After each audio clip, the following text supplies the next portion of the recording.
I pledge allegiance to the flag of the United States of America and to the republic for which it stands, one nation, under God, indivisible, with liberty and justice for all.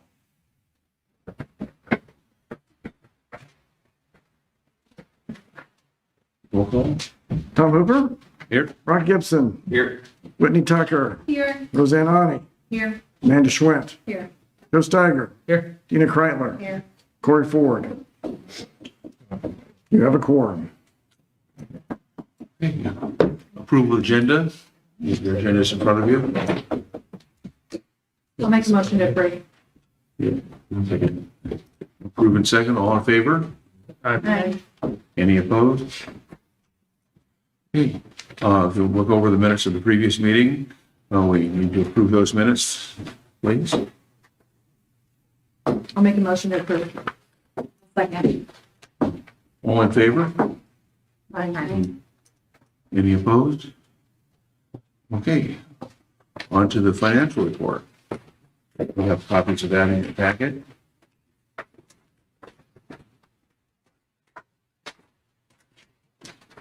Yep, so if you look at the lodging tax receipts per month, we're at, January was at $1,434, which is decently consistent with 2023, but not as consistent with 2024. And it seems like year over year, we kind of get a little fluctuation, so every other year kind of looks the same. We are at, if you switch to the next page, we're at $89,977 after giving our $500 TTC grant to the Mardi Gras Committee. Can I ask a question about the financial? Sure. About the one you just went over, the December, and actually really the trend. Yeah, So this is collected on Airbnbs also, correct?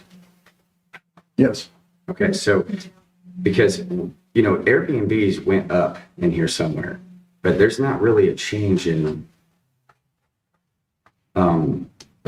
the income from that, which I find kind of interesting. I think we have like 90 something Airbnbs in St. John.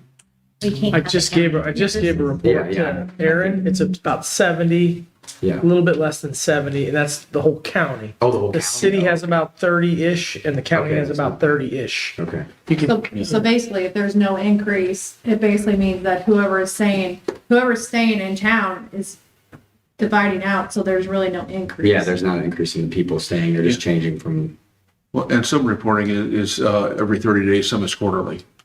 Yeah. So that will fluctuate. Sometimes you'll see an uptick on the end of a quarter, okay. on the first Okay, I got you. month. But notice that year over year, it does increase. So Yeah. we are accounting for that increase in the Airbnbs we've had over the years. I was just looking at December, but yeah, you're right. It does. Oh, yeah. but are Airbnbs allowed to self-report their lodging taxes? This is lodging tax. So Oh. are they allowed to self-report that? I, The same as the hotels do. so I have an Airbnb, and I do know that it was a challenge to find out what they were taxing, how they were taxing it, where that money was going. And I will have to confirm this, but I want to say that the tourism tax, or the bed tax was, be careful with this because I have to do it correctly, but I think we had to add that to it. I don't think it was, No, By default. it wasn't Airbnbs on. don't. well, now the state was, right? Like they did take the 7 point or whatever, but the additional 2, I had to know that. Yeah. I had to know that. Okay. Oh, so if you didn't know, you're saying. If I didn't know that, I would not have, I would You not. got a name tag. Well, you have to manually add that to Airbnb, so there might be Airbnbs that don't do that. That is almost a certainty if I'm remembering this correctly. It's something you should probably. Most of the Airbnbs, VRBOs, they do not tax. They will not tax for the cities, but they have agreements with the states, so they will do that. Yeah, that's right. So that's why they're all self-reporting. So we're just at the mercy of them doing it correctly. And So no, is there anything that we can make them show proof that they do that yearly? I mean, if they want to keep their license, it's just a license issue in that case. If we don't see any receipts, Oh, I see. yeah. there has been arguments between us and some of the property owners saying that they get taxed by Airbnb, VRBO, but when we've contacted them, they say, no, we don't collect. We collect only for the state. Yeah, so we let them But it's know. something, it is something you guys track. Yeah, yeah. Which platform do you use? Airbnb. Airbnb? Would it be worth it to see if we could, like, are there reports generated that we could like show the TGC? I know that, like it's, I don't know, I hope I'm not like adding more work while you're like, It's just plain simple. Well, I yeah. mean, so you have to be careful with what you report because it is a sales tax and sales taxes cannot be shown individually. They can be shown collectively. I see. So I can't come in here and say, well, here's what so-and-so's doing, and here's what so-and-so. That's not, Gotcha. that's what you see is collectively what we collect. So that's everybody reporting. So it's going to be Audubon's, the Microtel, also the Airbnbs that are coming in. And David Boba goes through and he'll check, he'll look up Airbnb listings and kind of check and see if somebody is listed on there and they're not paying a sales tax. And then we'll contact them and follow up on that. But it can get kind of laborious doing that, but that's, you know, we spot check it. So today I just sent Aaron a proposal. Linda Wagner, the county assessor, she was at a state assessors association meeting or something. And there was a person there that presented a service. I don't know if it would be beneficial for us as a few as we are, but I think, you know, they're going after big metropolitan areas. What this company does is that they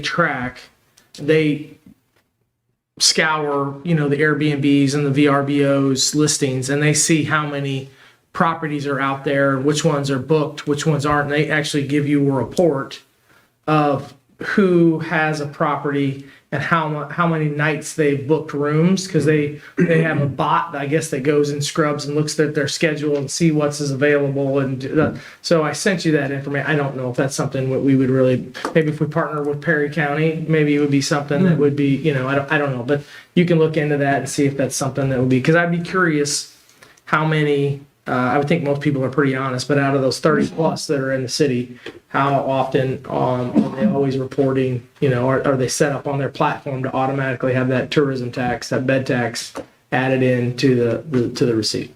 Yeah. There's one company we've looked at a couple of times. It's just the cost doesn't outweigh what what we Yeah, would receive. I could see that. Yeah. I mean, maybe if we did a county-wide tax, maybe then it would be not prohibitive, but Cost cost-effective. Yeah. To do that, or partnering with Perry County, we could spread the cost out. Then I could see that being pretty cost-effective. But I do know that it would be very easily missed by somebody who would not know that, you know, unless somebody contacted them, it would be very, you know, and this is from people that, you know, most Airbnb owners, I would think, don't have another business on the side. They have a property and that's really their first dabble into, you know, paying sales tax manually, you know, not just through buying stuff. So I can see that being missed. I can see that happening. Right. But, you know, if David's doing his thing, then, you know. yeah, it'd be minimal. and you think that's enough? Should we send a letter, a courtesy letter or something out? I mean, again, they're reminded of it whenever they have to renew their license. I see. Gotcha. Okay. That's good. Send the Gestapo out and knock on doors. Anything else on the financial report? I'll make a motion to approve. I'll second. All in favor? Uh, Any dissent? On to public comments. So, I spent time this last week or two, Linda knows this, that, I spent time kind of talking to folks about come to this meeting, you know, come to this meeting and try to get more people from the public in here because it's a good opportunity for us to, get a handle on events and things that are going on in town. And, you know, we have the groups, you know, we have Chamber and we have Downtown St. Genevieve and Little Bohemia and these groups that are doing their thing and they're doing a lot of cool stuff. Now, but there's not really there's not really a way that we're all communicating this effectively to the public and to each other. So I was hoping that we could start asking more folks to come in here and in a public setting and, share some of the things they have going on and share some of the ideas that they have or, thoughts, feedback from previous things that took place. And so I hope that's appropriate. And I also think that if we do it the right way, we could really get some camaraderie, teamwork, and also, solve some of the problems and challenges that we have with marketing some of these events and all be on the same page with when they are and how they're happening and what vendors are you using and all these other things that we could just share this information and use it to benefit this community. And I think I hope that we see more folks coming, but I wanted to say that because I want you guys to know that during this public section, I think if you have something, coming up over the next month, if, for this meeting, I would say maybe things for February, if you have some events planned or something that you want to talk about, I think this is a great place to do that. Would you agree? Yeah, absolutely. I would love that. Okay. All right. The more input, the better, right? Yeah. I think it's a great idea. Yeah. You do know we're having the Mardi Gras. Yep. February 28th. Everybody knows that? We do. Yep. Sam was here last month. Mhm. Anything else? Anything else that you have? Not yet. I'm hoping to have a gallery opening in a few months, but we're not there yet. Okay. Cool. Linda, do you guys have a flyer for the Mardi Gras? We do, we're gonna get it out real soon. Okay. It's at the printers right now. Okay. Yeah. And I'll be doing an ad in the Kirkwood Times to try to bring people down here too. And I need to know what's happening. We know about what's happening in Little Bohemia, but we don't know what's happening in the rest of the town. Right. And I would love to have that information to share. Yes. Wonderful. Yeah. That's exactly what we need to start doing better. Well, we got to so share with your friends and I'm going to talk about it a lot. I'm going to tell people, come to this meeting and come see what's going on, tell what you've got going on. Let's talk about it. So we'll start doing more of that. Anything else? Well, on to old business. So we've had a couple of past events. We had Legioni on New Year's Eve. I went to that, took some fresh photos, some fresh video of that. I just think it's such a cool event. Since I've been here, it's the only event I've seen get a shout out. And last year got a shout out in National Geographic on their website. So it's one of those cool things that makes this town very unique. Was this your first one you were at? It's my second one, Okay. actually. Yeah, I didn't come. We didn't have the nice camera or anything like that last year, so I didn't get any great photos. But this year, I got some really good ones. But yeah, it's a super good time. First day at hike at Hawn State Park. I have to say I missed that one. It was a little cold, so I stayed in all bundled up. Could have used some hot chocolate on that day. Upcoming events, we have the King's Ball. I've been talking with the committee for the King's Ball. We got some good wine donations from Chateau Winery, and Chalmette Winery has agreed to donate some wine. So, I think tickets are on sale at the Foundation for Restoration's website. Chocolate Walk, Dina, would you like to give any updates on that? How's that going? Where do you buy tickets, that sort of thing? Yeah, you can just go to the Downtown St. John Facebook page. There's a link on that page that you can go and click on it and download your tickets or purchase your tickets. I'm not real sure how many are left. I'm not See sure. that, but You should probably mention how we were given the 50. yeah. Okay. Sorry. That's all right. It was right here. So the Downtown St. Jim Board met last week, and one of the things that we decided to do as a board is to give back to our merchants. So for every merchant who is participating in the chocolate walk by giving out the chocolates, we're going to give you $50 back after the event. So say ASL, for example, Tom, you and Pat do your chocolates. I don't know what it costs you to do those, but we're going to give you $50 back to help ease the cost of that.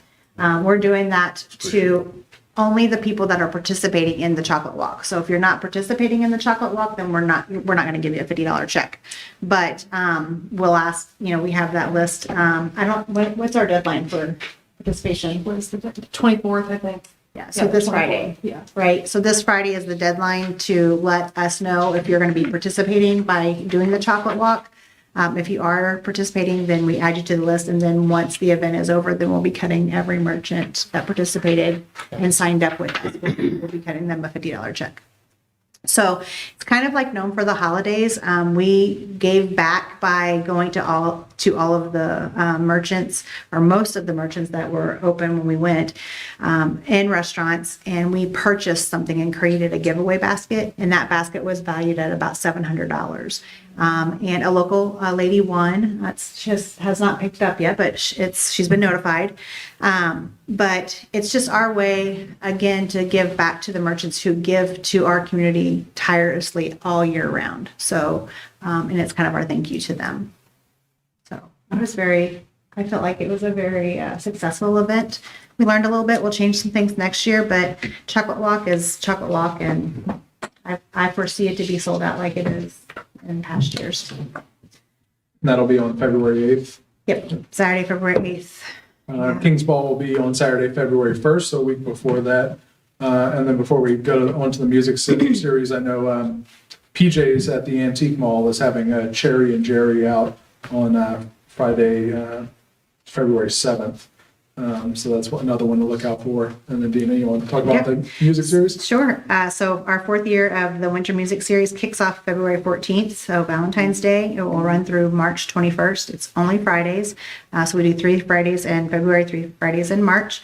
We have 2 shows that are currently sold out and a 3rd one that's almost sold out. So tickets are available on our website at stjohnchamber.org, or you can go to our Facebook page, and there's a link there that you can click on as well. And then, not to just preemptively run into it, but Summer Music Series stuff will be going out here very, very soon, and we're going into our 17th year of Summer Music Series. So now it's crazy. So a lot of good stuff. Absolutely. To move on to some of the old business that we started last time, last meeting. The bandwagon was approved by the Board of Aldermen. We have the check, just need to, it's been a little cold. I'm going to send Corey Laturst out there to pick it up and get the title, and then we'll talk about building steps for it and getting it ready per the insurance company's recommendations. That hopefully next meeting I'll have some updates on that. The card kiosk, one cool thing about that we're looking at is the Missouri Department of Tourism has an extra grant opportunity this year. They kind of brought it up to me at the end of last month that you could get as little as a matching grant. Let's say we put $3,500 up, then they'll give us $3,500. So I put the card kiosk as something we would like. So it's for wayfinding and signage. And Does it so I all thought- be here locally? Will it all be used here locally, or is that like rack cards, things too? It's the rack card things that we're Yeah. talking about. Yeah. So we have, if we put up $3,500, the state will put up $3,500. So we have $7,000 total for these rack cards. Karen, where are those going to be placed? Or is it more than one? I would hope it'd be more than one with $7,000. Yeah, we threw around a bunch of ideas and places. Okay. Yeah. Freestanding standalones with just St. Genevieve information on them. Yeah. So Place them, and there's different, depending on where we place them, like at the Loves, or some places that are frequented by people that are passing through, but may not know what the attractions are here in town. So who's going to be in charge of stocking them all the time? We brought that up last time, and probably look for a volunteer, maybe a volunteer that we could pay mileage to, and just stock them. Because years ago we had kiosks, not became in that form, but they housed our brochures, and then what happened was it went great for a while, and then people just forgot to stock them, and there was just like those blue tubs sitting outside. Right, yeah, it just has to be kind of a paid. Yeah, I would hope with the amount of money that the tax brings in that we could have somebody that actually does that, like a job. Yeah, just pick a date or, Yeah. during the first 5 days of the month or something, they Yeah. are restocked and have that be a, Just make the route. Yeah. Yeah. Amanda and I have been in touch with, what is the company name again? Independent graphics. Independent Graphics. I'd like to get some other designs before we bring this to the table for like some sort of approval and maybe iron out like how are we going to get these restocked and things like that. So I don't know if there's any discussion that needs to happen right now, but I'd also like to maybe throw around ideas of cost of brochures, like for companies who don't have ideas where to get them. I'm not saying I need to print them, but I can supply like this is what they should be paying. Or okay. yeah, and CMT's got pretty good pricing, but they do have a pretty strong starting quantity. yeah. But there's something that sometimes they can, well, I can talk to Bonita Slay there, and she will oftentimes do a special, let's say if we have 8 people that, we want to put 8 different attractions up into our kiosk, they may be able to print like 2,000 each of all 8 of them at once instead of doing a 15,000 of a single one. And she's been very amenable to work with in the past. And that's with CMT. And maybe we just have a big upfront cost of getting stuff printed Yeah. and then that way we, just pay someone. Well, we monthly or have 15,000 printed every year for ourselves, and it runs about $1,200 to $1,500, which includes distribution. Now, we don't do the St. Louis, Greater St. Louis, we just do the 550, Interstate 55 corridor. You do or you don't? We do, just the 55 corridor. We don't go up into St. Louis because that is about 3 times more per unit up there than it is for the rest of the area. Well, I would love to see if we can come up with a way to help some of these businesses that don't have the additional funds to Yeah, I agree. design and print brochures, help them do that. Or be able to get 4 or 5 people on a single brochure front and back. Sure, yeah. And that way, the cost can come down. And you can print lower quantities than what I have printed, but the cost to print, the difference between 10,000 and 15,000 is like $120. Yeah. And you just don't have, and sometimes we'll go about 18 months between printings. Yeah. They just call you when it's ready to print, and you'd say, go ahead and do it. They send you an invoice, you pay it. Easy to work with. So what's the first step in do we need to go talk to some of these business owners and ask them, are you interested in having a brochure that could go in a box and, what do we do? My idea would be like have whatever we're gonna offer up front first and then approach them. Say, this is what we're doing, these are the kiosks, this is, if you need someone to print, here's what the cost would be. If you need somebody to design and print, this is what your cost would be.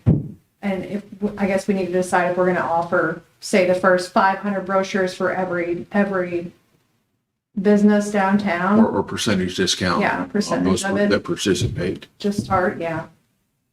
I think we should have a plan set before we even approach people. Yeah. Well, and also Because then they're just gonna have too many ideas. in designing the brochures, whether a freestanding one or a wall mount, we can figure out how many slots are in that and target that. We want to do 8 for this size. We have a bigger one that's got 16 units, and we can work on that. Maybe we could even develop like a template, describe your business here, Yes. logo here, and have something that we can give them that they can drop some stuff in there. And if they don't ever give it to us, then they don't do it. Yeah. But And Bonita I can ask her to send us several samples of way people, and we can kind of fit a semi-standard one so it's continuity, do some continuity and the logo for St. Genevieve and that information on each one as well. so do we, is the plan to put these card boxes, card kiosks, those are we're putting them here, correct? Sure. They're not going to some other place, just making sure, right? Yeah. So do we know how many, you may know this, but how many of these we would need to have to feel comfortable that it wouldn't run out, How You many know, brochures? yeah, I mean, so like, how many kiosks are we talking about? 5? 4 or 5? Yeah. 4 or 5? So I pay would for, say 2,000, 2,500 would be plenty to start with. for a year? For a year, I don't know. No, I mean, per business. I guess it would depend on how often you want to change yours. What if you want to do a spring and a summer? Well, and you also may have some businesses that get pulled more often than not. And that's why where CMT, when they do the distribution as well, they just keep your count. brochures, and you know, but it's a cost per, and it's considerably less if locally we take care of ourselves. Yeah. Because more than half the cost of their service is displaying the brochures for you. Okay, the reason I'm asking that is because, you know,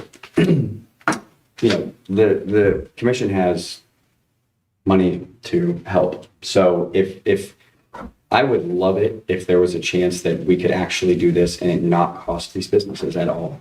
And it doesn't have to be, you know, the best design team building it. It doesn't have to be the best paper. It doesn't have to be the best of everything. But if we can get it to a point where the commission can take care of that for them, it would be very unlikely that people would tell us no.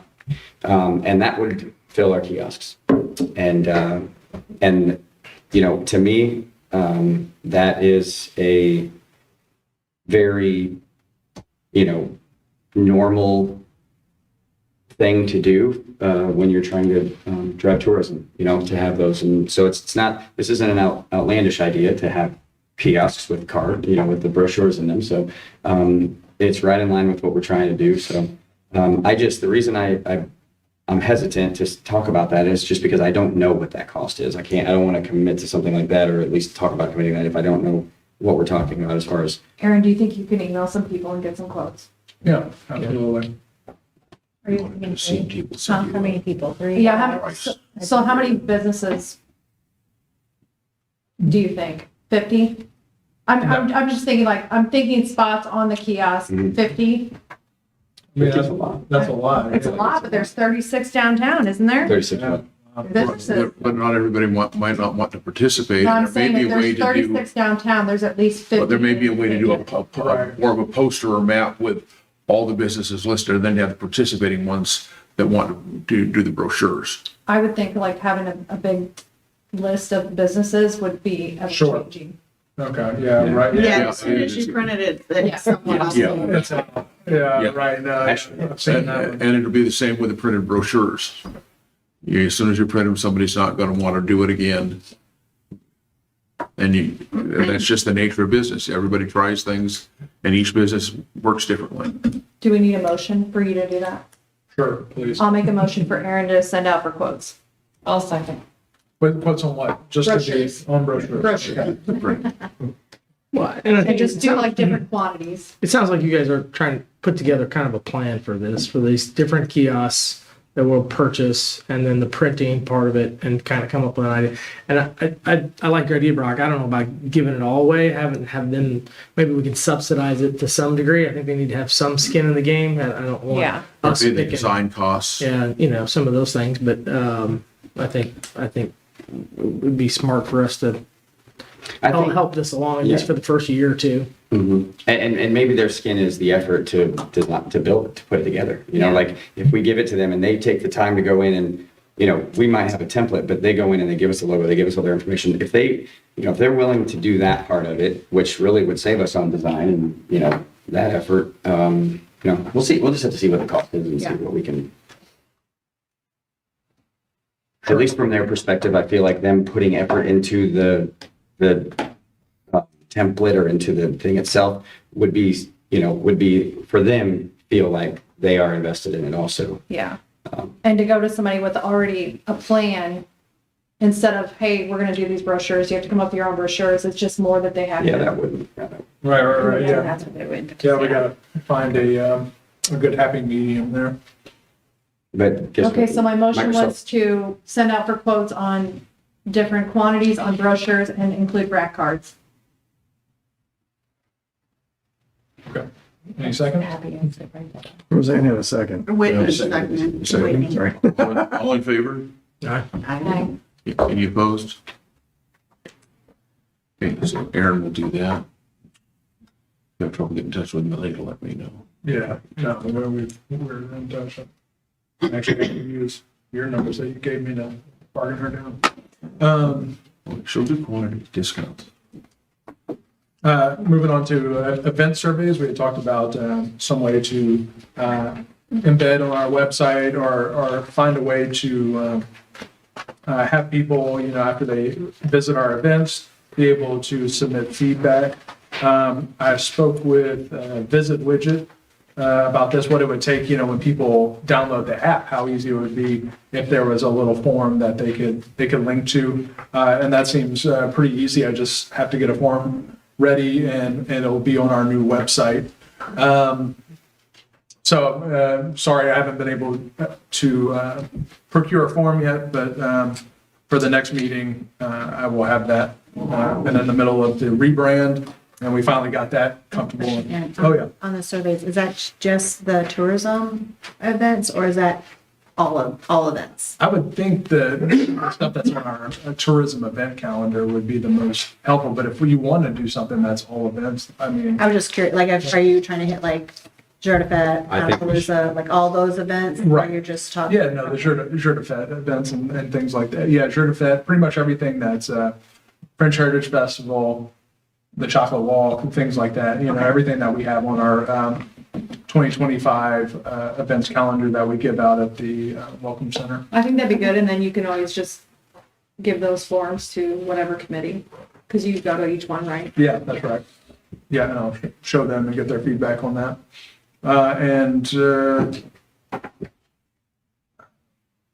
Kathy Kreitler is here to talk about the event she had. Hello, everybody. I'm Kathy Kreitler. I'm the domestic violence advocate for St. Genevieve, and I wanted to report on the rally. You guys were very generous and gave us a grant that we used for the car show, and I've got a poster over there that I use, and whenever I talk about the rally and domestic violence, I did it quite a bit at the time of the rally and afterwards when I would do some public speaking. The rally went really, really well. Joe was there. We had it well attended. We had several things that were free for the public. It was something for all ages. The public voted for the vehicles that they liked the most. We had like free ICs and we had a free children's raffle. And it said $150, but it actually ended up being like $250 value. So that went really well. As far as advertising, did you guys get that packet, the email? I don't know, did they get it? Again, they got the cover letter, but not everything. Oh, they didn't get everything. Okay. So this is, I don't know if you can see it. That's the banner that we used. I don't know if you saw them around town. We had at 32 and A, we had one, and then we had one at O and 61. And then we had one at the community center that were there for like 2 weeks before the actual event. And then Dunsey Broadcasting did a broadcasting package for us because we're a nonprofit. It's through the St. Genevieve County Community Services Forum is what our agency is through, and it's a 501c3. So Dunsey Broadcasting did like $600, and then we paid $250, so it was like an $850 thing. And they did 30-second segments, and then we had I think it was like 30 bonus segments, and then they did a push event from like 6 a.m. to noon on that day. So that was a big thing, and it reached out like 60 miles around us. And then we had 1,000 flyers made by Lemon Theory, and we actually hand delivered those. We took them to everywhere from like the Hill up in St. Louis. We went down to Cape. We went over to Illinois with them. And whenever we handed those out, of course, we talked about St. Genevieve, and St. Genevieve is very well known, just so you guys know that. And whenever we would hand them out, people would say, what they liked about St. Genevieve, or they were down there. And with car shows, people like to drive their cars around, and they're like, oh yeah, we need to put down there. So even if they would say they have something going on that day, they're like, oh, we need to cruise down there and do this, or they would pick a spot that they like in St. Genevieve and say that they would be coming down there. So we had a lot of conversation and communication going on when we handed out those flyers. But we did festivals and car shows is basically where we hit, where there'd be a lot of people there. So they had that extra communication. It wasn't just a flyer on the wall, which we did do those around town and stuff. But most of the flyers were handed out with word of mouth, where we would hand them out and talk with them. We also used Facebook to reach out, and that was a support too from the radio. So if they would hear it on the radio, they could go to Facebook and see it. We had an event, and we also did a flyer. We did the event for 30 days, and we did a flyer for 2 weeks on the event on Facebook. And then, let's see, this is just, I have a paper that says everything that we did on the, on Facebook. And then we always listed, you guys were our biggest contributor. So St. Genevieve was always listed first on that as sponsors. And let's see, after the rally, I had this made up and I put that on Facebook too quite a bit, where I listed you guys are first with the sponsors. So St. Genevieve got a lot of advertisement out of it, but we also word of mouth with that. And then this was a kind of a copy of the flyer that we used. It was around town. So, and then you said they got the receipts? Okay. And I really thank you guys for all the support you gave us. This was our first year, so we're anticipating next year to be better. And I'm going to name drop. So when we were doing the rally, this guy flipped open his wallet and it had like a law enforcement thing in it. His name's Doug Burris, and he's actually met with Mayor Tashara Jones today, and he's the one redoing the city jail up there. He reported to her this morning. And he's going to work with me, and he's got all this law enforcement people behind him, and they were into the domestic violence aspect of this. So he's going to help me with next year's thing, and he's got all different car clubs and like a Corvette club and a Jeep club and all that. So we're thinking next year is going to be better with his connections too. And then we had the trophies that were made from real engine parts, and they were welded together. So we gave out those, and those went over really well. People really had, Joe was there. People had a good time, didn't they? Yeah, yes, they did. They really enjoyed it. So we heard nothing but good things from people who were there. So we're thinking this next year is going to be even better. So thank you very much for sponsoring the rally. I was there with Luna's, and I must say, you really did a very good job in advertising. Thank you. Very Yeah. good. We tried to cover all the bases and get the word out for our first year. So I think next year will be a lot easier. But with having Doug on board, I think that'll help too, you know, because he's got the connections. And it was our first car show, you know. It Yeah, was and I the always see first. like the car shows we attend, that every year they get bigger. So Yeah. I think it will get bigger. Yeah. So, and we had a lot of good, and the people who participated are looking forward to participate again. Yeah. So not just the vehicles, but the donors and things too. Yeah. So thank you so much. I think,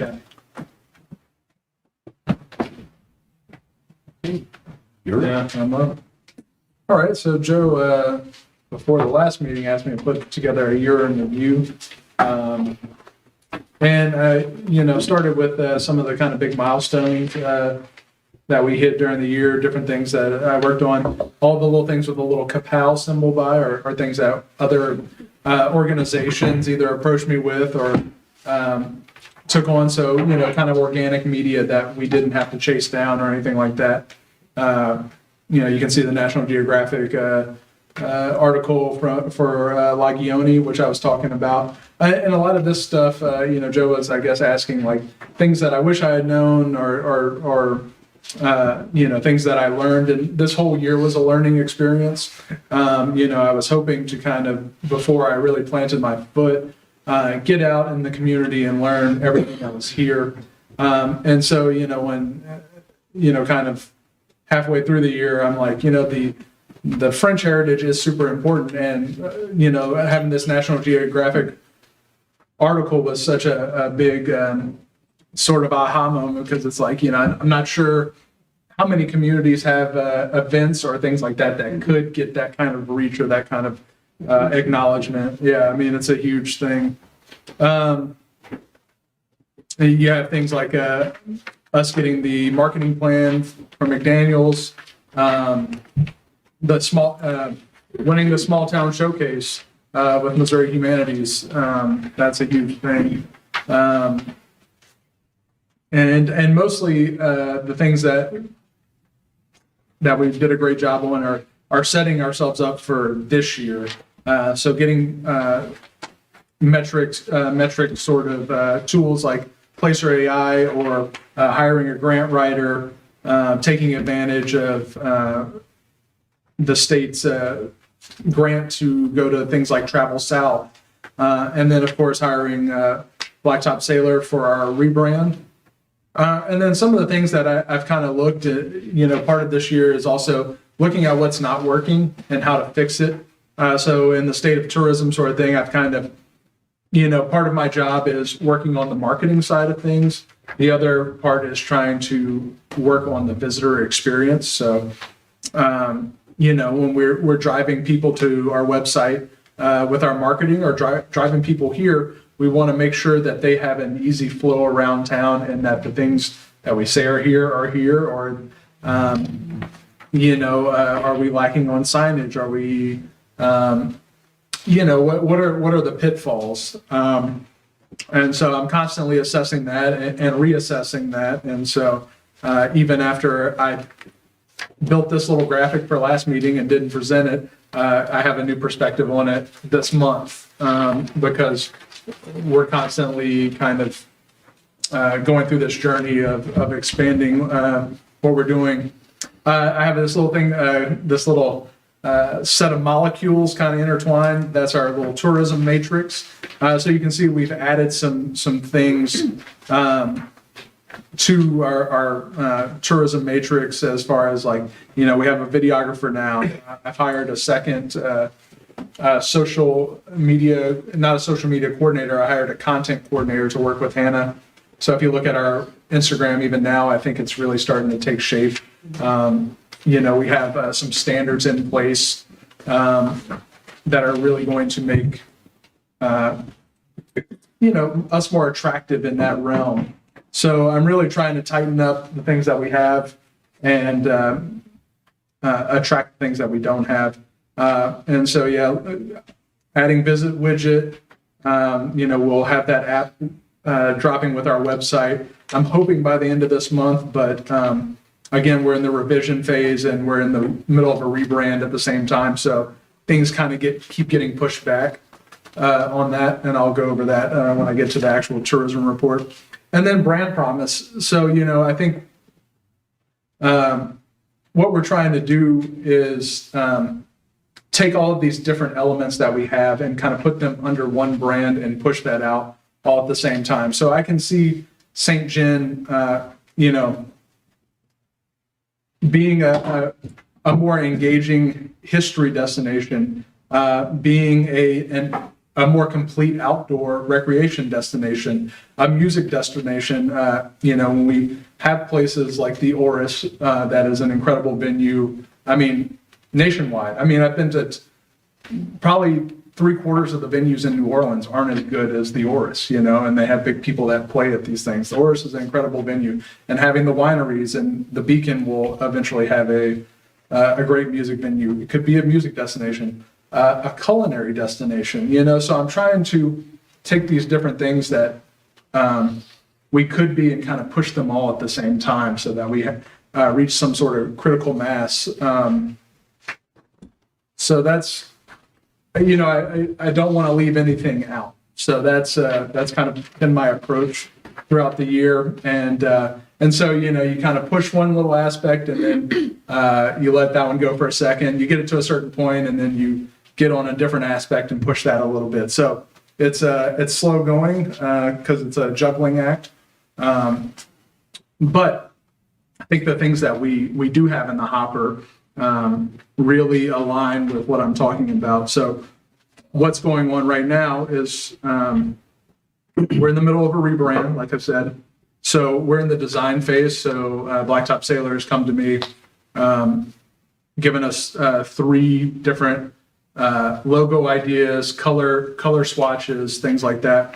And, we've been, that was just last Friday. And already we've kind of identified this is what's working, this isn't what's working, and gone back to them with kind of some edits that they need to do.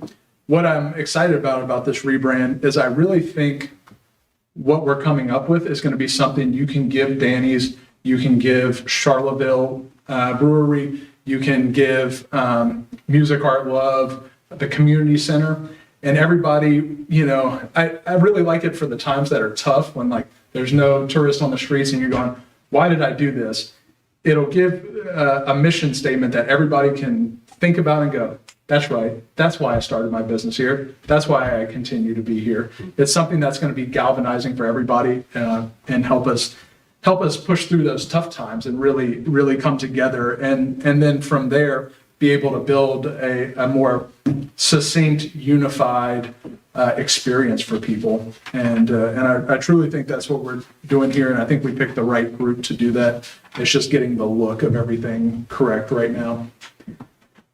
So now that I've pushed that little rebrand ball to the point that I like it, now I'm turning all my attention to the website redesign. And, I think we're doing more with less here. They've come to me with, here's our edits. And as you can imagine, you get all of this stuff and you're looking at it and there's not a lot of reference points for what we're doing, but we found a good website.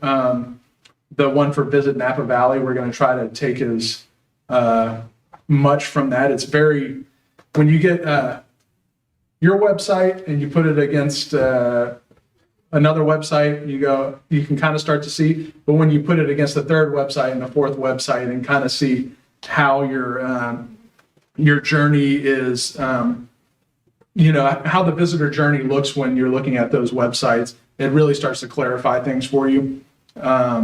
So yeah, I think we've narrowed down a website to kind of,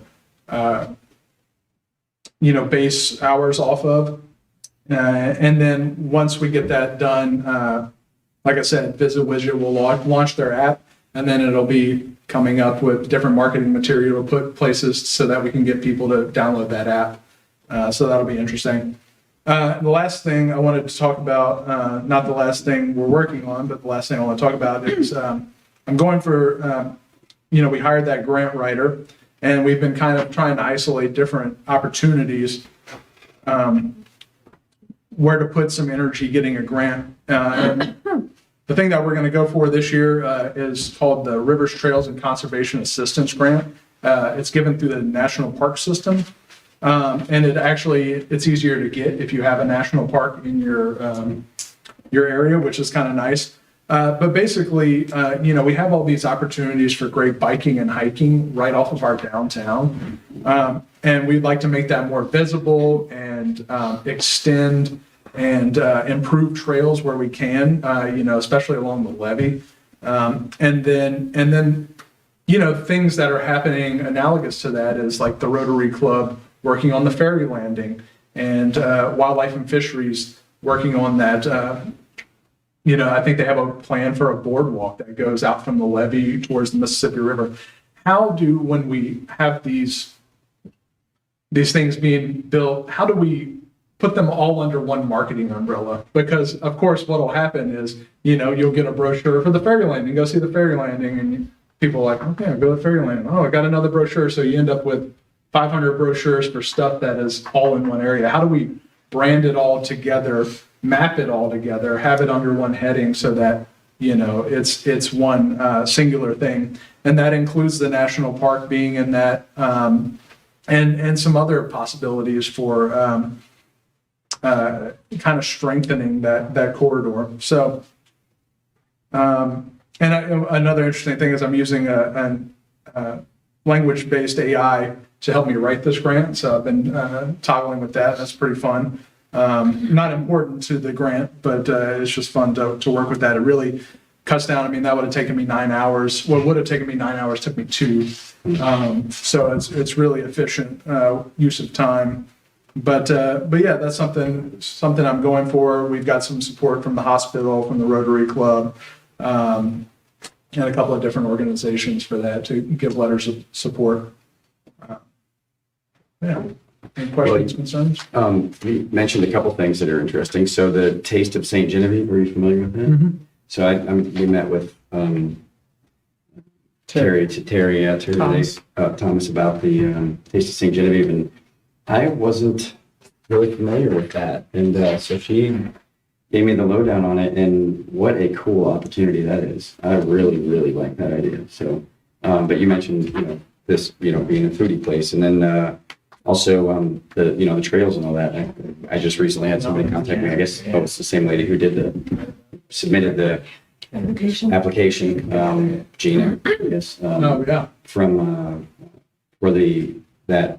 the gravel classic. Yeah, the Grail Classic, which is really cool. And that's getting ties into your trails and all that too, which is really nice. But those are cool. Those are cool things. And how long has Taste of St. Genevieve been going on? How long have they been doing They've that? done it 4 or 5 years. Last year they didn't have it. They were in between directors and they couldn't pull together. So last year it didn't happen. So Probably been a little bit more than 4 or 5 years, don't you think? maybe 6 or 7. Maybe, yeah. I don't Close to know. 10, maybe. You think? Nah, I got 10. Because I think Scooter Burgers have been there. We haven't done it for 10. I would say we've been there for 6 this year. Cool. 6 years. 6 or 7 years. So another thing that you talked about is the flow, right? The visitor experience. Sure.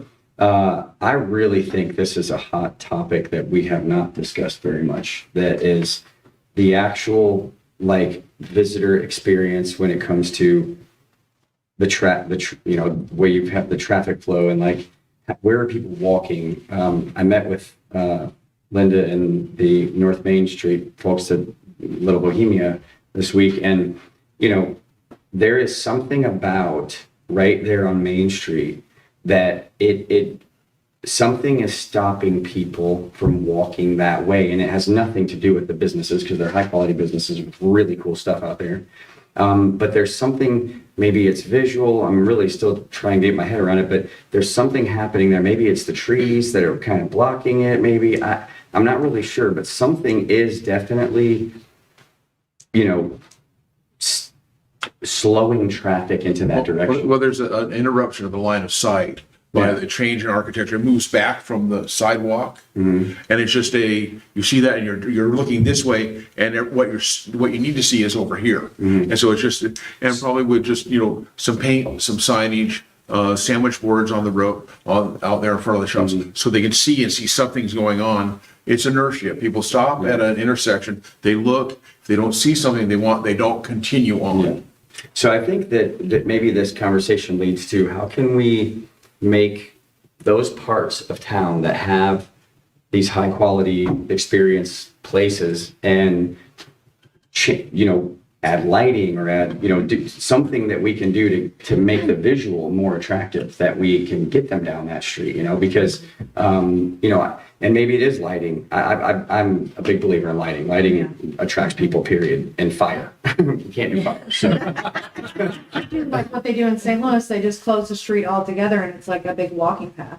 well, People love that one. I think that might be a tough one. But no, I like the idea. But we can start small. Think about and I love trees. Okay, I love them. But if they're blocking the view, then maybe it's something we should consider. We find that where we are, we're kind of a little off the beaten path, and we have a big bright sign with a gold leaf on it. So that if you come to the corner, you see something down there. It's in your line of sight. I think trees should be the very last thing that we have. Of course, yeah. So it's just a matter of getting sandwich board signs in front of the businesses or stay open. No, Because I'm people don't saying want to walk. removing trees should be the last thing we have. Yeah, but people walking down the street, they like to see something there that they're going towards. Oh, and sometimes people will walk towards a tree, especially. Why can't we light the trees up? You could I'm just saying I would love to just at least put that out there. Well, it's kind of perfect because I'm in new business. I'm that's kind of the organization I was talking about. I know that's like how much more do we bring in outside sort of concepts? And I would love to. I don't know. Maybe we need to form a committee on this as well because I think it's a huge thing. And I'm not stuck. I just what do we do? How do we come to a consensus Another, Can I interrupt real quick before Sure. you move on? yeah, So I mentioned this to Brock, I don't know, one day last week. I don't know who did the red and green lights at Christmas time on Main Street. Does anybody know who did those? City did it. Alliance. Yeah, that's what Had a lot to do with it. Yeah, Patrick wanted Christmas lights put downtown, so we painted the bulbs, because we can't get colored bulbs. We painted the bulbs red and green and installed those. It was brilliant. You should have done it all through town. Yeah, look We great. didn't have enough bulbs. It looked phenomenal. When I drove down Main Street, I was like, wow, when did we get those? Like, it totally, it drew me. And I think we should have did it in all of downtown. Something so little did. It did. You're exactly right. Like the big snowflakes, I love them too, but something about the red and green alternating it was brilliant. You should totally do it all We downtown. will. We have to just buy more bulbs. We only had so much in our budget for Christmas lights this Well, maybe year. you should ask other organizations to help you. Hey, It's a good idea Yeah. because I think I can convince my board to buy in on that for sure. Because I thought it was great. I thought it was truly amazing. Adopt a bulb, he said. Those thumbs up. I mean, maybe I'll just take Third Street, you know what I mean? This Chamber bulb takes was Third awesome. Street. I'm just saying, I just thought it was a great idea and I didn't know whose idea it was, but it was a great idea. So Randy, was it your idea? I think it was fantastic. Patrick's. Well, whoever's. Tell him I said it was great. So, Well, Sorry. each little No, that's- neighborhood in town, each block kind of has its own identity. It's a matter of marketing that identity to the people that haven't been there before, that walk down and they see it. And it's getting a visual of that when as soon as they turn the corner going, you want to attract them to all parts of that block.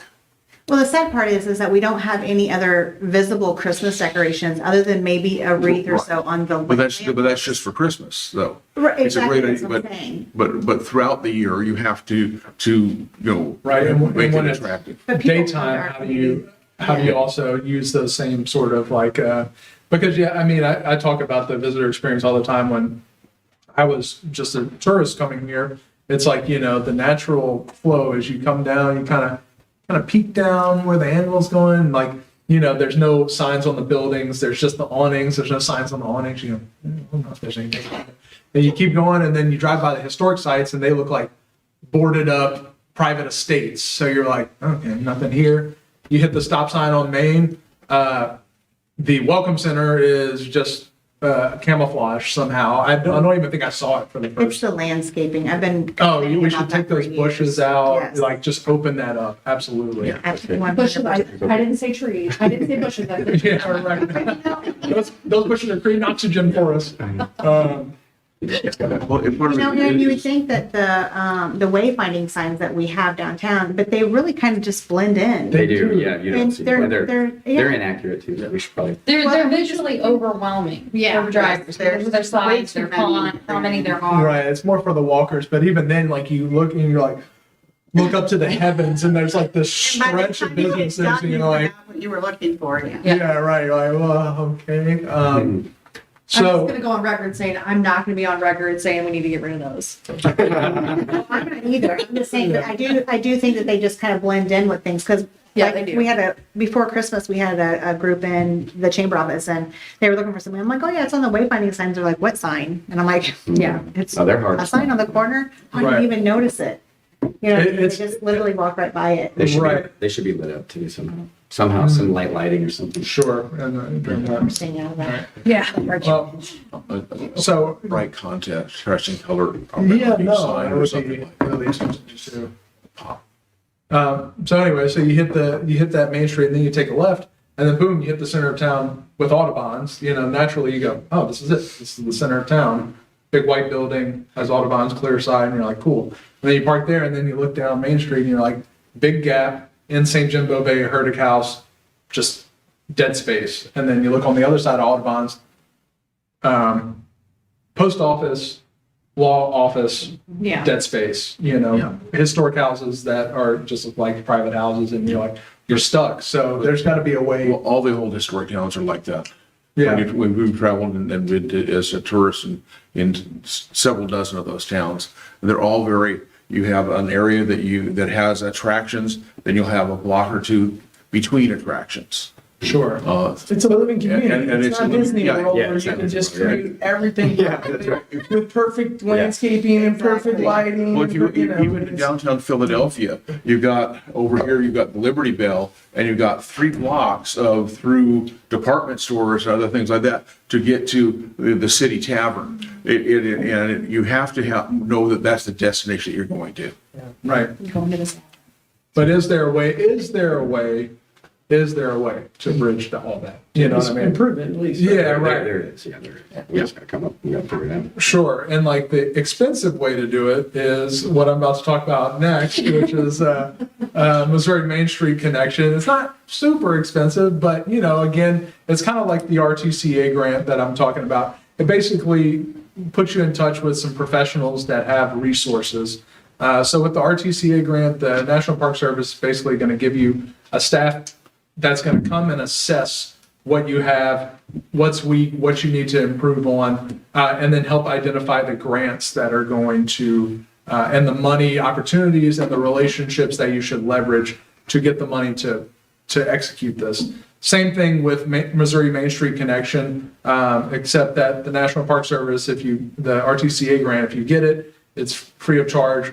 With Missouri Main Street, you've got to come up with something, you know, I think it's 13,000 for the community. They want some of that to be business buy-in.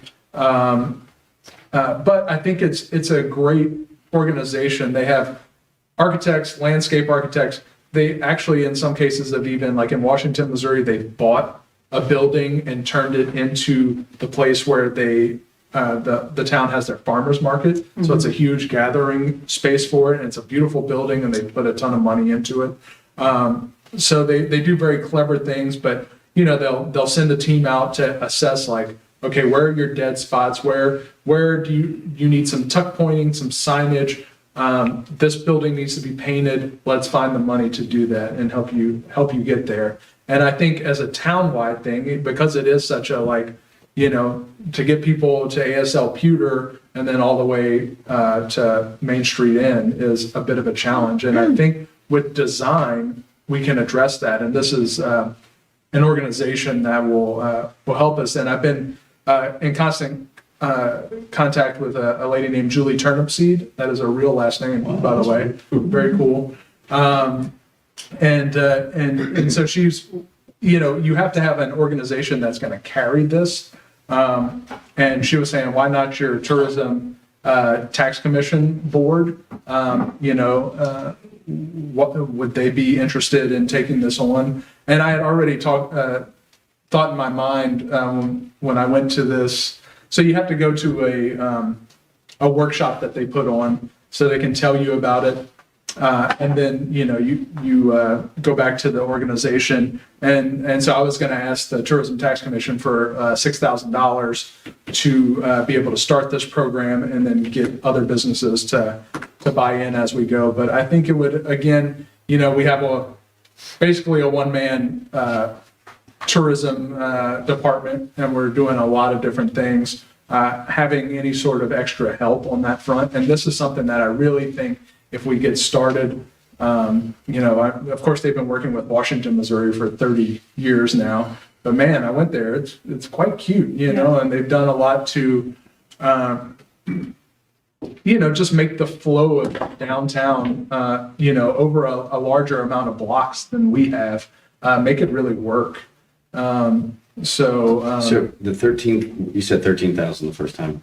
Yeah. Is that the total? That's the total, and then six. 86. I would want TTC to pledge 6, and then you make it up the difference with like, you know, Danny's doing 1,000 or something Yeah. like that, you know, that sort of thing. So I'll say that I was a part of downtown St. Genevieve. I don't even know how long ago, whenever this first came up, and it was very exciting. Like we had like town meetings and everyone was very excited. And then I don't know what happened. I'm not going to go into that. So we lost our affiliation with them, but yeah, it was bad. It was bad. And now even the fact that you get to bring this back on is exciting. And it's just knowing that and knowing what it was and what it can be. I'm going to make a motion. Can I ask more questions? Yeah, absolutely. Is that okay? I'm gonna ask more questions. So where did you come up with 6K I just thought that, I could make up the 7,000. I just thought it was a reasonable number. So if you wanting the can't make up community to buy this, in. if you can't get the 7,000, then we can maybe bring that back and say, okay, you need $1,000 more dollars. But I don't see raising that amount of money is gonna be an issue. Are you thinking like asking businesses to contribute $1,000, Aaron? Right. A flat? A flat $1,000. And what about organizations? Are you asking organizations? I would if I knew any organization that give me $1,000. Or Don't know or unless bigger you ask. businesses. In the hospital. And yeah, absolutely. Yes. Yeah, I don't. Yeah. You, Right down. do you got any more questions or can I finish my motion? Well, so, okay, so these guys come here and they're consultants, correct? I mean, these. Basically, yeah. So there's no physical, Give back? yeah, there's no goods that come with this. This is just people telling us, here's what you should do, correct? Okay, giving us ideas, right? And their resources and Yeah. they give us ideas for grant opportunity. It's Right. basically like another Aaron. But just going Right. for Okay. grant opportunities, that would help. So they'll look, they'll identify an opportunity and then also identify the ways that we could pay for it through grants. That's it. Okay. Yeah. Well, they also. And help us write grants and, yeah, or not write them, but like, Yeah. Well, one of the really good things about it, they can be really brutally honest, that they can do you do not have any restaurants here. We have restaurants, but they might say, you don't have any restaurants that are attractive to people. They can do that, your architecture, and there's so many derelict buildings, and they've done this in other communities. And I've been involved in a community that was literally had buildings falling down in the middle of the street. That they came in and said, there's some issues here. And and sometimes you don't want to hear what they're going to tell you. Yeah. And I'll tell you that up front, and they are truthful about it. Well, they come in with a fresh eye. Yeah. You know? Yeah, And they're so coming in, You drive past you know, them no you see it every baggage. day and you don't really notice it. And they come in and like, oh my God. But I know one community, they came in and go, you don't have a grocery store. And it was a community that we have a grocery store here that's a little bit away from this sort of section of town, but this town had no grocery store. They lost a Walmart and a Save-A-Lot. How can you go in there and they were trying to have, the idea was to have tourism change that, but there's only so much that tourism can do when you don't have the basic infrastructure. And they started the basic infrastructure within that tourist community and build it up. And they're gonna come at it because they're all preservation experience, so it's preservation contractors and preservation tax credit specialists, so they're going to really know for our community, and they're not gonna recommend something that's going to lose us that historic status. So this is a Missouri group, right? Huge. Yes. it's a national group that has. Missouri branch. Missouri. Yes, and they're very thorough and that you get more reports and more data than you'll ever be able to, go through. And their ideas are really good, and they're really good at prioritizing their suggestions. And they go through A through F are required. And they'll beat you up about not doing it. They'll come back a year later to find out what you're doing, and they'll beat you up about it. And so don't be afraid to know that somebody's going to be standing over you, because their recommendations are phenomenal.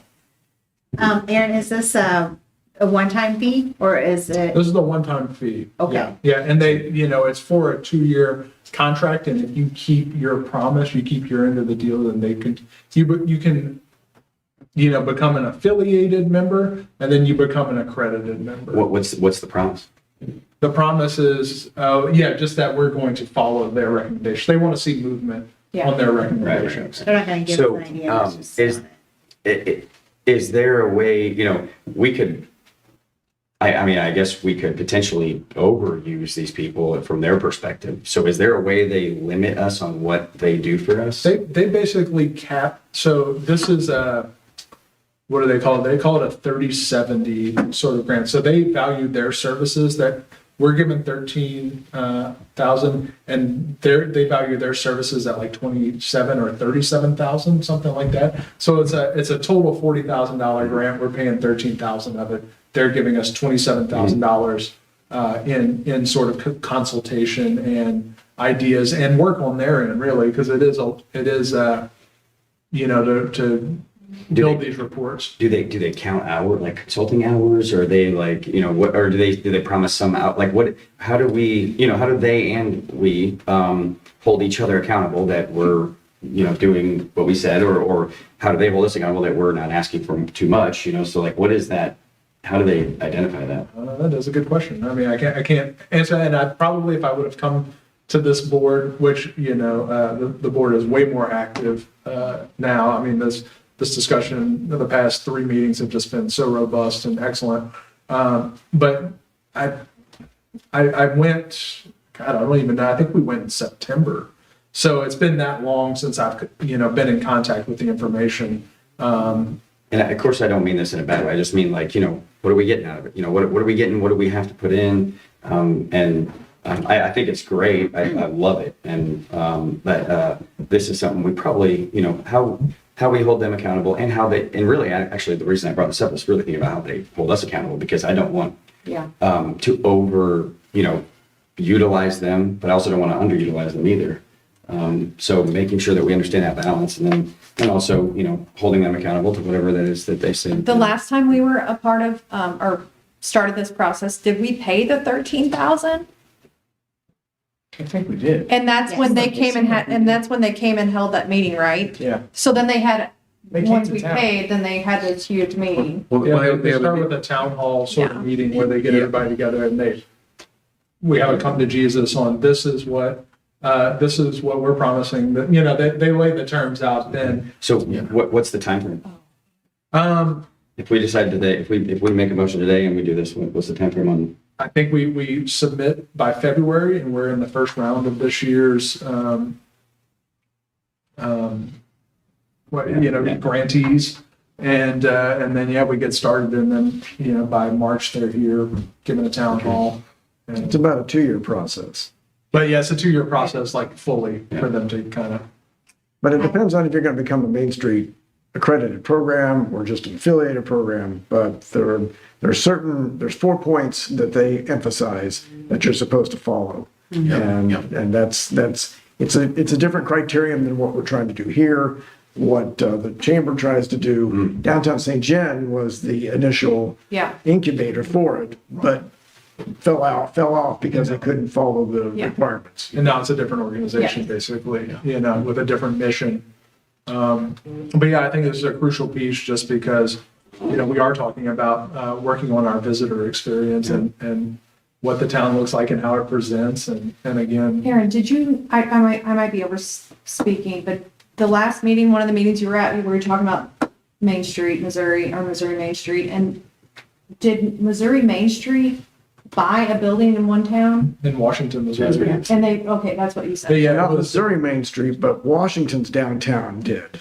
Washington downtown became a Main Street. No, no, I'm pretty sure Missouri Main Street. And I asked them, I was like, so you guys bought this building? And they said, yes, our organization bought it. Yes. They leased they took it from a derelict building and built this really nice parking lot with shades on it.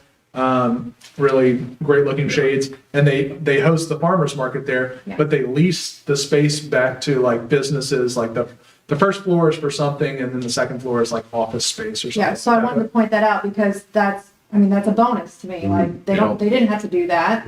Well, one of the things that their main emphasis in starting this Main Street program was to take towns and cities whose downtowns were derelict and in much needed repair. And some of their towns had as many as 60% of the buildings literally falling down. That's a national program, National Main Street. And we are way ahead of a lot of that because we have a high occupancy rate in our commercial buildings. And some of them are underutilized, some of them are in disrepair.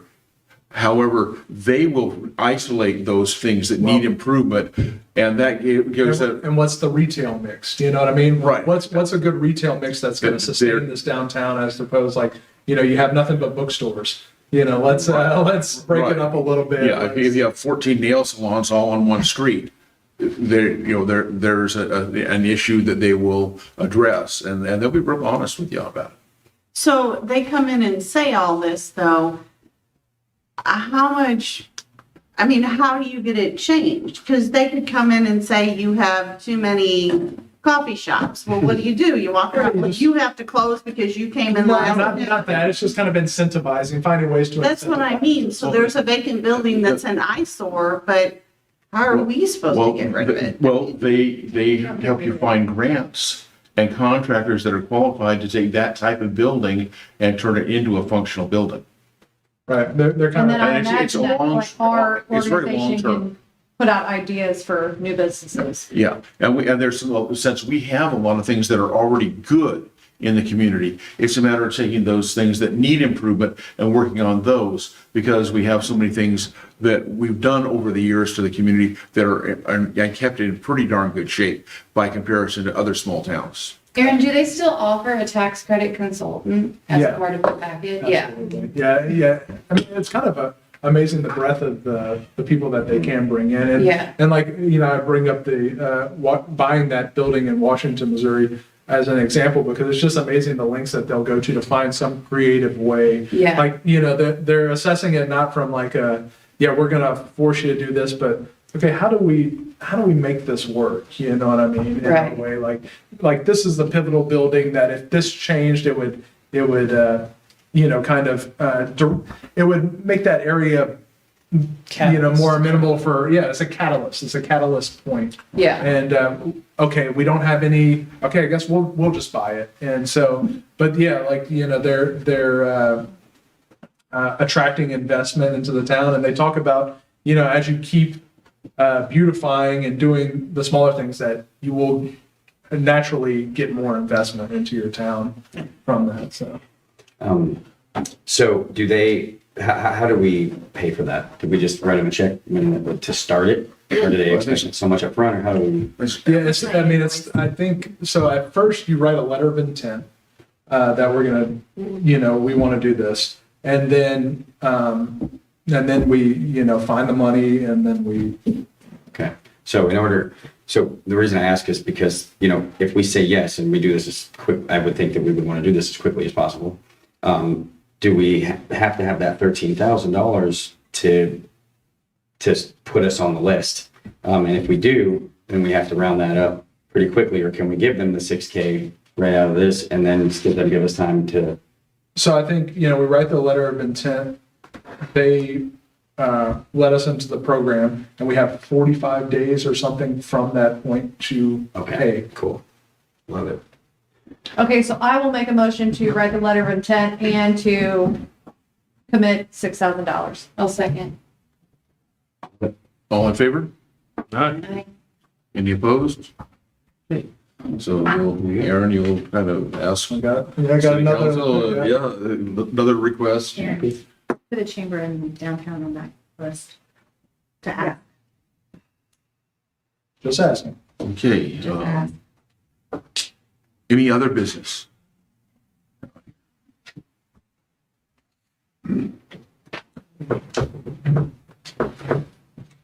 I'm Darwin Muzzy. I'm resident of St. Genevieve for the last 5 years. And it just was interesting to hear the discussion here and see what ideas are being thrown around. And it's pretty, it's nice to see that type of discussion going on. We went to Oris had the presentation with Bill Niger. Bill Niger put on a presentation about the 300th anniversary coming up in 2035. And I'm just kind of curious to see what's going on, and if any of these groups are banding together to get something happening. It's an opportunity for the community to do some big things. They did big things back in for the 200th anniversary. They built the museum, which is now the art gallery. It was very impressive. I don't know how many of you seen that presentation. It's on the YouTube, I believe. But there's so many ideas you can come up with, the big picture things that we're talking about, little things here. But I mean, there's things that we could do on a state basis, on a federal basis, to get some funds in to do some of the things that our town really needs. And so I suggest maybe you start putting a line item on for the 2035 event and who's going to run the show and who's going to organize the groups. And just seems like there's some great opportunities for our community that we need to start doing that now. You can't wait 2 years before the event.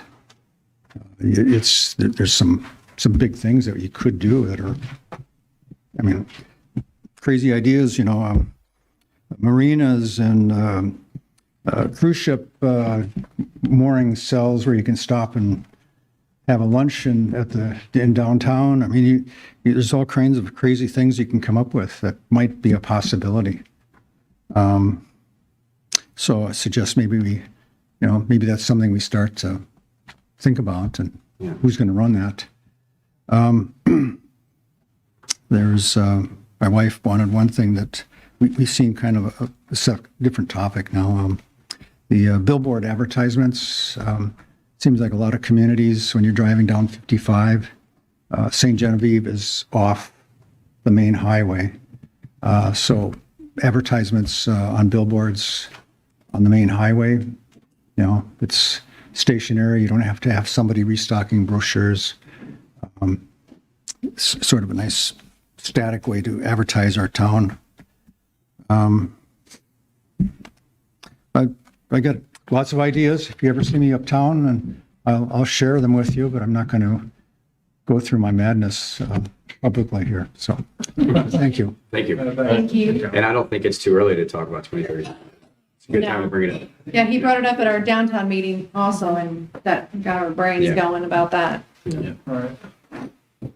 Yeah, and Bob Wolk's been on me about starting a committee for the tricentennial, but next year in 2026 we have the America's 250th anniversary, and because St. Genevieve had such a crucial battle in the Revolutionary War, we've gone for a grant from the State Humanities Department for that, and we're hoping to kind of like once we go through that, kind of see how that went, what we put together, and kind of do something similar for the tricentennial, or at least get that same group to for output on that one. So anyways, but I don't know if anybody, I went to the bicentennial presentation by Bill, and it is just wild what this town did to try to push that. I mean, President Roosevelt spoke over the phone to the crowd that was in attendance. I mean, it's just wild. They dug a huge trench to have like and that built this big pyramidal stage. And I mean, we could try that again. I don't know. Replicate We got the bandwagon now, so I mean, don't think anything's Roosevelt possible. Yeah, right. You're not going to get Roosevelt on the phone. Yeah, no. Yeah, we could get a hologram. We could get of a Roosevelt. yeah. Right. That's true. So we are thinking about that, Darwin. So thanks for bringing that up. Keep bringing it up, yeah. Good, Yeah. that's good to start. Any other business before we look at our grant applications? Have a grant application here for TrailNet. Is Gina here? I don't think she's here. Yeah. Okay. Which is going to be tough because Yeah. she put that it's not free of charge. So I think she labeled a few things. Like she had, how many people do you plan to anticipate? I think she's like talking just like riders. Like she Yeah. put 350 to 400. That's riders and their crews. No, I think it's like 300 to 400 riders on good weather. They're anticipating 300 to 400 just riders alone. That doesn't include their family and fans and vendors and all. So she didn't. It says 350 to 400. yes, that's what he's Riders. saying. Like he's saying, how many people do you Oh, I see. anticipate? Oh, yeah, I mean, yeah. they'll have 1,000 people. In good weather, they'll have 1,000 Yeah, people yeah, in yeah. town. Or I see what you're saying. I don't know what the number is, but So there was a couple things, and I don't think there's a charge to stand on the street and watch the event. There's not a. So I don't know. Where, But you I have think- to. There's a charge to be in the bike race. Yeah. But And there's she's- also a charge to be a vendor. Yeah. Yes. I think that's also Yes, where. there is. We were one. Yeah. Yeah. And I don't know that I would actually say there was 1,000 people in town. No, we've had crappy weather the last 2 or 3 Oh, yeah, years. that's We've right. had crappy weather. Something like. Last year we had. Yeah. Yeah. So. so is it free of charge? Well, not to be in it and not to be a vendor. Well, so how do we look at that? I mean, we don't, But the It's free of public, charge to come watch it. Yeah. Public can watch what comes through town and participate in the vendors and get to know the people. It's the same But thing, I like, really think that, like, what is she advertising for? To get more riders? Because you don't Right. really come and watch a ride. well, they bring an entourage. They bring their husbands and wives and kids. but do we, yeah, but that's not through advertising. That's through the riders themselves. Like their families. Yeah, so what do they do? Yeah, who are they marketing to? For Who are they- people to come ride, they're marketing the area that they're riding and Do the riders pay? yes, they have to pay. There's an entry fee for the riders, but not to be a So- spectator. If this marketing, you can feel the discomfort in that, right? If this marketing is going to recruiting more riders and the riders are paying to be in it, we are, Yep. that feels, that paying there's for them to get discomfort in more that for me at Oh. least. Yeah, I Well, agree. in one of her paragraphs here, that the average economic report says that tourists spend an average of $113 per person, and they said there are 300 riders expected to the event are projected to contribute 33,900 to local businesses. And we gotta be careful with that, Brock, because like some of the car shows that we've, like the rally and the Ford one, they have to participate, they have to pay to be a car. To exhibit. To exhibit. But it's free to be a spectator and come see the car show. Right. Yeah, now if they're so really it just depends on who is she marketing to, because you're right about that. The rallies and the car shows are marketing to people, the public, to come see that. They are not marketing to the people to come join and be a truck or a car in the show. Right, they're doing marketing in their trail magazine. If you're taking the pamphlets out and going to these other car shows, you're handing them to all these other cars to be part of it. Well, then they have to then pay to be a part of that car show. And so maybe a car show is for me, my perspective, is a bad comparison because I don't know that there are as many spectators that come to a bike race as would Well, to a but car show. vendors have to pay for Jour de Fête. Vendors have to pay for the honey festival. Okay, so we probably shouldn't have mentioned like vendors have to pay a fee to go to this bike race. I think like what Brock's saying is like, I go to a car show, I'm just walking in to look at the cars. I don't really have to pay anything. Right, that's it, it's free for. It's free to the for public, the yeah. public to go to this. Which I event. understand this bike race is also, but you're also not showing, I'm not gonna show up. I mean, maybe I should. There are Just- spectators that go and watch bicycle races. I know, but what I'm are they not one of watching? them. I'm not one of them, but there are people. I'm like playing devil's advocate here. Right. What are they watching? Like them just, So They if can we're watch them comparing it to take the- off, but then they're gone. Yeah. And Well, then the but- spectators. The point is, the question we need to answer is, who are they marketing to? That's what I need to know. Are they marketing to the bikers or are they marketing to the public to come see the bikers? Yeah, in her own words, her inside front cover of the TrailNet magazine for that issue, reaching 32,000 potential riders and 350 free distribution states for that in the bi-state area, and digital and e-marketing. That's actually 32,000 readers. And Right. that's important in this case because readers and writers. So Terrain Magazine is independent of TrailNet.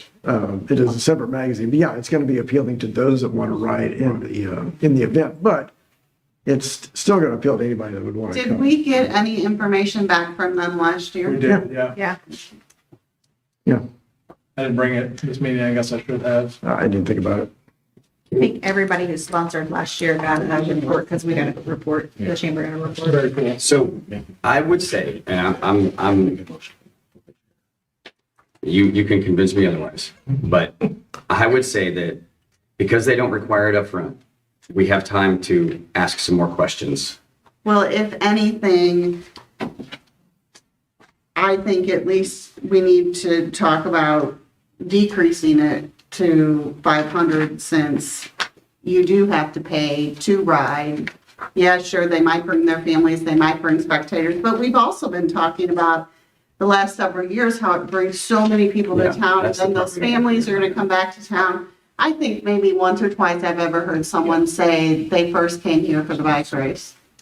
You But know, I would, so- yeah, okay, I just think, I think we probably should ask more questions. Yeah, I'm with you. Yeah. So maybe Jim needs to come to the next one. I would think that would be Yeah, I think we appropriate. ta- Or she table could it zoom in, until or we can have a- she could zoom in if until she Yeah. comes in. I think so. Is there a motion to table this until, Yeah, I say, I'll make a motion I'll second. yeah. all in favor? Aye. And you'll invite her to our next meeting? And then Thank you. Aaron so do the people who register to ride get any type of information from St. John? So last year, it's actually part of this thing, I built a visit kit for people, because what I heard was, from them, they wanted something that could, make our, Airbnbs and things more visible to them. Because people were signing up for the race, and then when the, everything downtown was taken, they were just like booking Festus or staying in St. Louis or staying in Cape. And it's like, well, you could, book something in the county as well. We have a ton of different stuff. So I built this visit kit purely for this race, but then put it on our website for any visitor. And I think it's a really great, just doing that exercise was really great to, again, that's kind of why I'm going for these bike trails within this RTCA grant and making those more visible, because I feel like when you expose someone to everything that we have to offer here, it does make it more attractive for like a multiple day stay. And But I was just thinking if there was something we could give them that if they returned, they could use like a discount to tour our houses or something, because that way we know that they came to the bike race. Because we have a Whoever wants guest to do book that. that says, how'd you hear You about have a it? coupon or something. Nobody ever. Whoever wants to do that's great. We've asked in the past and we never got any Yeah. Well, participation. and what the TrailNet does is they last year we went out and tried to get with businesses and like, hey, donate to this basket, any sort of like, coupon or anything like that. That way you guys can see. And yeah, it just fell by the wayside. And maybe I didn't do a good job. I was also. Well, we'll definitely send one for the truck rally, anything. Okay. We have one pre-made up. We can just change it for any event. Yeah, and I think what year are we in? Will this be number 4? This will be the 4th. And I think we do need some consistency. Again, we had a really great turnout the first year from what I heard, and then it's been bad weather. So, I mean, I think this adds a little variety to what we offer, and I would hate to see, I think they're also kind of maybe on the, not to scare anyone or be like, we got to give them this money or they won't come back, because that's silly too. But, they're also, Definitely. they're kind of like, all right, they're wondering if it's, I guess they're wondering if there's buy-in from our side too, you know what I mean? And so, Well, so I have to ask, TrailNet and St. John Gravel Classic, those are two different. no, it's not two different things. So that they offer, TrailNet offers a bunch of different races across the state, and this is something that they. TrailNet organizes it and advertises it. We don't have to do Yeah, anything. and where is TrailNet out of? St. Louis. They're out of St. Louis. So it's also going to be cross-promoted with the Taste of St. Genevieve this year. So the hope is that we get people to come in Friday for the race, Saturday, they stay overnight Oh, and go enjoy the Taste of St. Genevieve. that's the same weekend. Yeah, because usually the hospital. I think they did goes that last year too. Taste of St. John didn't happen last year. Oh, Not It's 2 years ago. The year before. I was Like gonna they say, even I thought had they like a cross-promoted pre-registration before. packet pickup at the Taste on Friday night. Yep. You could go and pick up your race number and your packet at the Taste, and so they cross promoted both events. So they were trying to get weekend visitors. And I'll go back. I'm not a bicycle person, but like Dina and I know some of the other ones. Like when we had that the Missouri bike race. Tour of Missouri. 10 years ago, maybe. I mean, it was Well, unbelievable. It was 15. 2009. Just turning 35. 2009. Everybody calm I down. mean, it's unbelievable the spectators you get. I mean, the last 2 or 3 years that we've done this one, they've had the worst luck with weather. You know, Yeah. they're doing this one because they're hot events, not hot, but they're bigger events, and they picked the better. So they're doing St. John in the April timeframe, and so we get Missouri weather in April. We just lucked out the last 2 or 3 years. So I think this could be a really good event for St. John, bring a lot of people here, and that's a good demographic to bring here. The bicycle race people are people that spend money, and so I wouldn't discount the event. I think we just haven't had. When we did tour of Missouri in 2009, Oh, it was amazing. we brought 6,000 people to downtown. Did you have scooter burgers down at this? Yes, yeah. So We almost got I blown don't, away. I don't know if it's where Luna's was set up or what, but as soon as the bike race went through, everyone in town just left. And I don't remember it raining. It like had stopped and it wasn't bad. We had bad weather right before, the Right day before. and it like blew everyone's tent. But I mean, like everybody was passing us and then they were like, I'm getting The heck out of here. And we were like, Well, half the people don't even come because they saw the forecast a day or two in advance, and half did visit. well, I mean, but I mean, their families and stuff were there. So I mean, I think maybe an idea of like how they're going to advertise, like to even their families would be nice. Like, Yeah, sure. you I know. think also too, there has to be something in place for after the race is executed and they take off. What are these people, like, what is there to do? Like when we did Tour of Missouri, we had different Yes. stations in the community. Like there was a kids area, there was adults, so you could go shop, there was all kinds of hands-on stuff. I mean, but Yeah. they could mull around for the 3 hours that those guys were out in the county riding. Yeah, and it says they have Before they a went to the post-ride next destination. celebration with live music, local food vendors, complimentary beverages, prizes for top finishers. Last year they did that? I don't remember that. I think they canceled some of it because it was I just was like saying, I don't remember it that. was it was cold and nasty. It was, yeah, it was. So It's on brand, though. yeah, I changed that brand. Anyway, it doesn't matter. Yep. It's table. Yeah, I think, yeah. Okay, well, are we ready to go on to the next one? Let's do it. So this is for the SEMO F100. So Tim had called me before. He had my phone number. So I'm not part of the event, but he had to be at a family kind of event tonight, so he couldn't make it. He's disappointed he couldn't be here, but he wanted to thank the group for last year's support, and he's got as twice as big plans as kind of what he's planning for this year. He's anticipating, I think, 150 vehicles. And he had 80 last year. He's already got like almost the same amount that he had last year already pre-signed up for this year. So he's pretty excited about it. Did he come in here and talk to us? Yeah, Okay. Yeah. And he's trying to also make it more of a weekend event.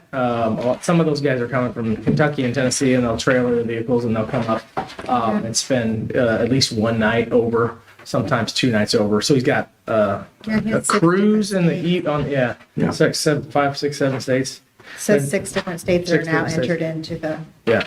And the goal is to have a ride or cruise the night before, and then the swap meet and the car show the next day, and just try to get them. So they do make it out of like a whole weekend event. A lot of these guys do. Oh, so it is a two-day event this year? Yeah. Yeah. 25, 26?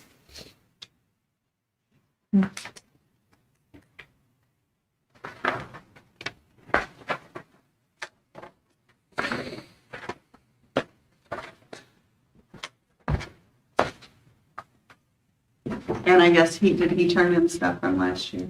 Receipt? No, it wasn't required at that time. Oh. We were just issuing grants and then he came back and was the reported very though. first. He did come back, give a Yeah, verbal. he Yeah, did. And, you know, and we saw the success. Yeah, this one's easier. Go for it. No, I'll make the motion to approve it.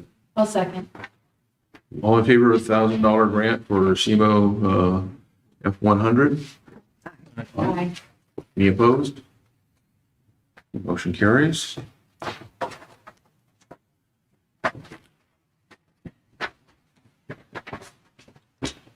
Any other business?